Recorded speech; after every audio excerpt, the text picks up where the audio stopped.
The shadow side of the city: power, pressure, and the moral cost of global finance. The City of London shines brightly from the outside, a symbol of prosperity, opportunity, and global influence. Its towers reflect ambition. Its institutions command respect, and its markets move the world's wealth with breathtaking speed. But every bright light casts a shadow, and the city is no exception. Behind the polished glass and the elegant suits lies another world entirely. A world of pressure, compromise, ambition, and moral conflict.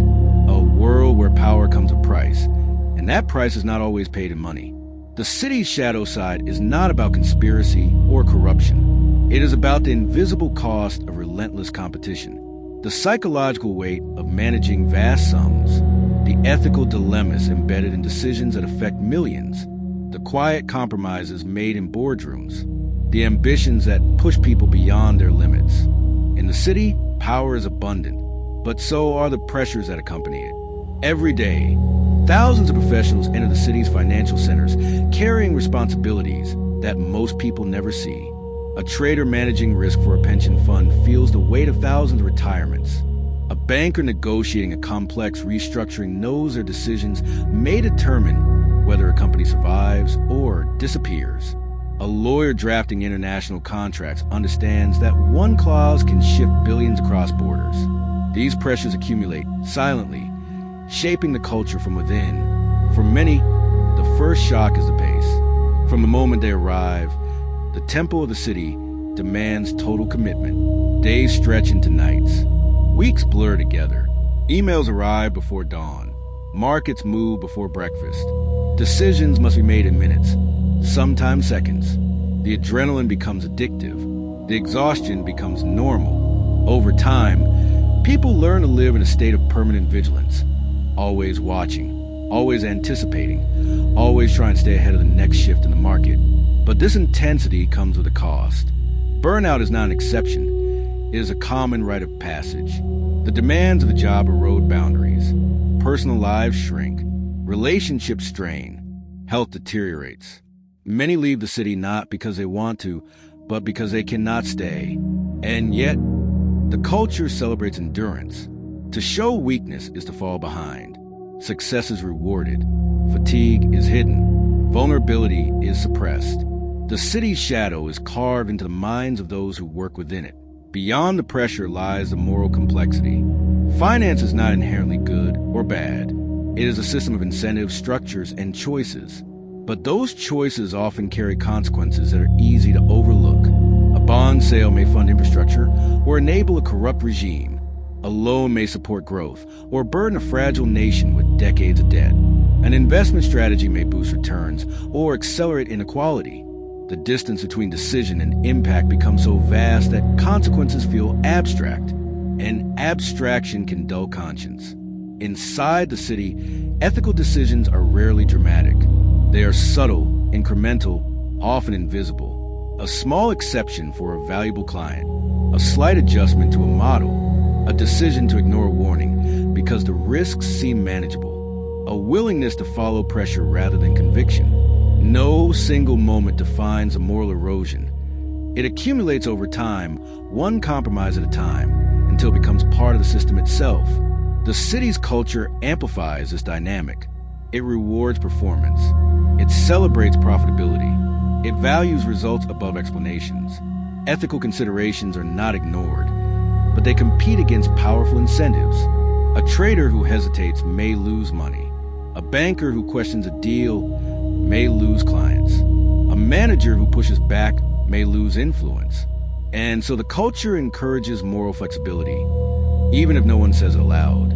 The shadow also extends beyond individuals. Institutions face their own moral dilemmas. Banks must balance profit with responsibility. Hedge funds must navigate the tension between strategy and impact. Insurers must decide which risks to cover and which to exclude. Regulators must enforce fairness while fostering growth.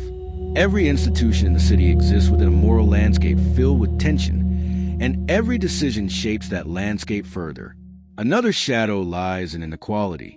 The city creates immense wealth, but that wealth is unevenly distributed. London's financial success coexists with pockets of deep poverty. Expensive neighborhoods sit beside struggling communities. The system rewards those who can navigate it, but those outside its networks often feel excluded.